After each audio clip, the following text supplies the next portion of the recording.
काल मध्यरात्रीपासून petrol diesel दरात पुन्हा एकदा दरवाढ करण्यात आलेली आहे। 2 रुपयाने ही दरवाढ करण्यात आली। त्यामुळं आज गेल्या 10 दिवसापूर्वी म्हणजे 15 तारखेला जी दरवाढ करण्यात आली होती त्याच्या तुलनेत जर बघितलं तर 7.5 रुपयांनी पेट्रोल आणि डिझेलचे दर जे आहे ते वाढलेले आपण पाहू शकतो। या ठिकाणी 112 रुपये 78 पैसे हे पेट्रोलचे दर आहे, तर 99 रुपये 43 पैसे हे डिझेलचे दर आहे। जवळपास याआधी जे दर होते ते 105 रुपये 11 पैसे हे पेट्रोलचे दर होते, तर 91 रुपये 63 पैसे हे डिझेलचे दर होते।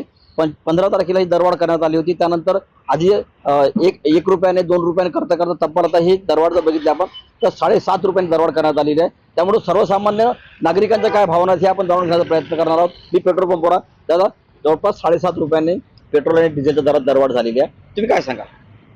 पेट्रोलची दरवाढी हे रोजंदारी काम करणाऱ्या मजुराचं मरण आहे। एका प्रकारे आपण म्हणतो की बा पेट्रोलची दरवाढ झाली, परंतु आम्ही जे रोज 400 रुपये रोज कमवणारे व्यक्ती आहे, 200 रुपये रोज जर पेट्रोलमध्ये जात असेल तर आम्ही कमावू काय व खाणार काय याची चिंता आम्हाला लागलेली आहे। अशीच जर दरवाढ होत राहील तर आम्हाला मरणाशिवाय किंवा आत्महत्या केल्याशिवाय पर्याय राहणार नाही, ही स्थिती आमच्या समोर निर्माण झालेली आहे। निश्चितच संतप्त भावना नागरिकांच्या आहेत। दादा मला सांगा, हे पेट्रोल डिझेल दरवाढीमुळे तुम्हाला काय नेमकं वाटते?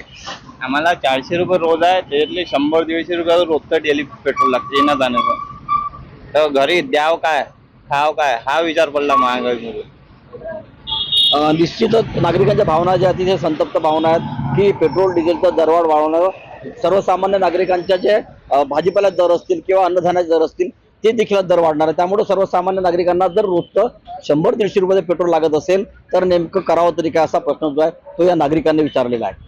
व्हिडिओ जर्नलिस्ट सागरचा संजय शेंडे, न्यूज 18 मराठी, अमरावती।